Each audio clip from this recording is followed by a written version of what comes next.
Today, LISD has the pleasure of recognizing Jesus Martin Estevis, a veteran of the United States Marine Corps. Jesus enlisted in the service on August 23, 2004. He shares with us why he made that decision at that time. At the time was when the whole 9/11 things happened, so I figured it was my part, a little piece of the puzzle that I could put in. Se me hizo más como algo que tenía que hacer yo, not just because everybody was doing it. No, it was something that I felt I had to do, and it just made it that much more important. Vengo de una familia que la disciplina es valioso a todo lo que da, y el servicio es donde lo vas a agarrar.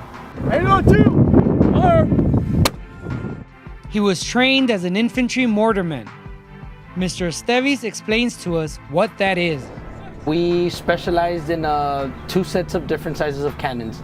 It's a short one and a long-barreled one. And my responsibilities there was I started off as an ammo man, just getting the bombs ready so that I can hand them off. And then I went into an assisted gunner, which was trying to get the whole system ready to be able to shoot. And eventually when I left, I EAS'd as a team leader / gunner, which my responsibilities is to make sure that all their equipment is good. And then when it came down to actually firing the cannon, I was the one that actually lowered the bomb into the cannon. I was deployed twice. The first time was in 2006 to Iraq, Hussein, Iraq, and the second one was to Camp Hit, also in Iraq. Both of my deployments were 7 months, and both of them were to Iraq.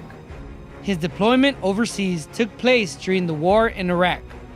He shares with us how he felt. It was nerve-wracking at first, but then it's like they say, the camaraderie that we build with our fellow Marines there, it just made life a little bit easier. I'm not gonna say it was easy, but it's homesickening at times. You're away from home, you're away from everybody. We take for granted our cell phones, our emails, and we don't actually have access to that on a daily basis. So that's what made it even harder at times when you want to call home for birthdays, anniversaries, and it's like I can't just go to a payphone or I can't just pick up my cell phone. So it was pretty difficult at times. He has been out of the service for about 10 years now, and he has settled into life back here in Laredo. He tells us why we were sitting inside of a school bus during this interview. I am currently a bus driver for Laredo Independent School District. I have been with the district for approximately 5 years now. What I like the most about this job, hey Roger, nice cap. Can I have it? Nah.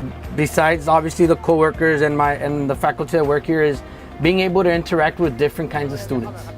The kids, you see them in the morning, sometimes you brighten their day up just by a simple good morning, or vice versa. Some of the kids come up here and you're not even expecting them to say a good morning, and a simple good morning from some of the kids does change the mood in your day. I think those are definitely the highlights of my day. Something else that always brightens his days is his family.